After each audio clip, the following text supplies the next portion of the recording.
এক হাতি আর এক কুকুর একসাথে প্রেগনেন্ট হয়েছে। 2.5 মাস পর কুকুরের 4টা বাচ্চা জন্ম নিয়েছে। তখন সেই কুকুর খুশি মনে হাতির কাছে গিয়ে বলল, কিরে বান্ধবী, তোর এখনো বাচ্চা হয় নাই? আমার তো 4 জন বাচ্চা হয়ে গেছে। হাতি বলল, আমারটা হয় নাই, সামনে হবে ইনশাআল্লাহ। তখন সেই কুকুর চলে গেল। 3 মাস পর আবার এসে হাতিকে বলল, বান্ধবী, আমার তো আবার 4টা বাচ্চা জন্ম নিয়েছে, তোর বাচ্চার খবর কি? হাতি বলল, আমারটা এখনো হয় নাই, সামনে হবে। তখন কুকুর বলল, কি সাংঘাতিক ব্যাপার, আমার 2 বার বাচ্চা হইল, তোর একবারও হইল না। কুকুরের বাচ্চা তো হয় 2.5 মাস 3 মাস পর পর। এখন ওই কুকুর 2 বছরে প্রায় 22টা বাচ্চা জন্ম দিয়ে সেই হাতির কাছে গিয়ে বলল, কিরে বান্ধবী, তোর বাচ্চা কোথায়? হাতি বলল, এখনো হয় নাই, সামনে হবে।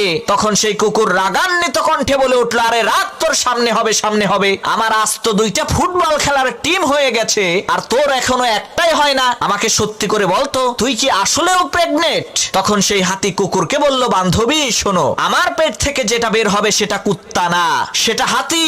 সে যখন দুনিয়াতে ভূমিষ্ঠ হবে তখন এই পৃথিবীর হাওয়া বাতাস সবকিছু তাকে অনুভব করবে। সে যখন বনের মধ্য দিয়ে হেঁটে যাবে, বন থরথর করে কেঁপে উঠবে। সে যখন রাস্তা পার হবে, রাস্তার যানবাহন সব থেমে যাবে। সে ফালতু কুত্তার মতো হাড্ডি খাওয়ার জন্য ঘেউ ঘেউ করবে না। প্রিয় ভাইরা, ঠিক একই ভাবে আপনার কাছেও লোকজন আসবে, কিরে এখনো তোর চাকরি হয় নাই, তোর এইটা হয় নাই, ওইটা হয় নাই, আমার তো হয়ে গেছে। তখন আপনি নিজেকে তার সাথে তুলনা করতে যাবেন না, হাই হুতাশ করবেন না।